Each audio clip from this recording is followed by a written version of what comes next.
আসসালামু আলাইকুম ওয়া রাহমাতুল্লাহি ওয়া বারাকাতুহু। আজকে আমার বক্তব্যের শুরুতে আমি প্রশংসা আদায় করছি মহান রব্বুল আলামিনের, যার অপার মেহেরবানিতে আমার শহীদ পিতা বরহামতুর রহমান নিজামীর দীর্ঘদিনের পথ চলার সাথী, জেল জীবনের সাথী, সেই ফাঁসির কাষ্ট থেকে যিনি আমাদের মাঝে ফিরে এসেছেন, আমাদের সম্মানিত মুরব্বী আমার চাচা জনাব এটিএম আজহারুল ইসলাম থেকে আজকে আমাদের মধ্যে পেয়ে আমরা আনন্দিত, আল্লাহর শুকরিয়া আদায় করছি, আলহামদুলিল্লাহ।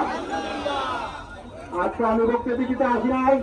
আমার প্রান্তীয় এলাকাবাসী, আপনারা জানেন আপনাদের এই এলাকার গর্বিত সন্তান শহীদ মাওলানা মতিউর রহমান নিজামীকে শতাব্দীর জঘন্য মিথ্যাচারের মাধ্যমে হত্যা করা হয়েছিল।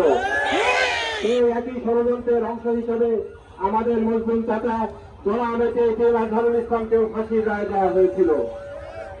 আল্লাহ তাআলার অপার মেহেরবানি, তারাও পরিকল্পনা করেছিল, আল্লাহ পরিকল্পনা করেছেন। ওয়া মাকারু ওয়া মাকারাল্লাহ ওয়াল্লাহু খায়রুল মাকিরিন। আল্লাহ তাআলা বলেছেন, মুমিনদের মধ্যে কেউ কেউ তাদের ওয়াদাকে পূরণ করেছেন। ওয়ামিনহুম মান কাদা নাহবা ওয়া মিনহুম মান ইয়ানতাযির ওয়া মা বাদদালু তাবদীলা। কিন্তু এই দিনের আন্দোলন যেরকম চলছিল সেরকমই চলবে। কিছু মানুষকে হত্যা করে, কিছু মানুষকে ফাঁসি দিয়ে, নির্যাতন করে, স্থানান্তরণ করে এই আন্দোলনকে ছেড়ে রাখা যাবে না। যার জীবন্ত নমুনা আমাদের চাচা জনাব এটিএম আজহারুল ইসলাম। ইনশাআল্লাহ আমরা দোয়া করব আল্লাহ তাআলা আমাদের চাচাকে যেন হায়াতে তাইয়্যিবা দান করেন।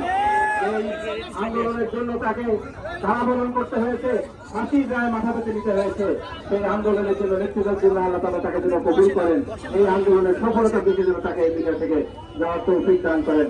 আমি আমার কথা লম্বা করবো না, ওই কথা বলে চাচা সুস্বাস্থ্য কামনা করে অনাগত দিনে যে ইসলামী বিপ্লবের স্বপ্ন আমরা দেখছি, সেই ইসলামী বিপ্লবের পথে আপনাদের সকলকে আহ্বান জানিয়ে আমার বক্তব্য শেষ করছি। আলহামদুলিল্লাহ রাব্বিল আলামিন।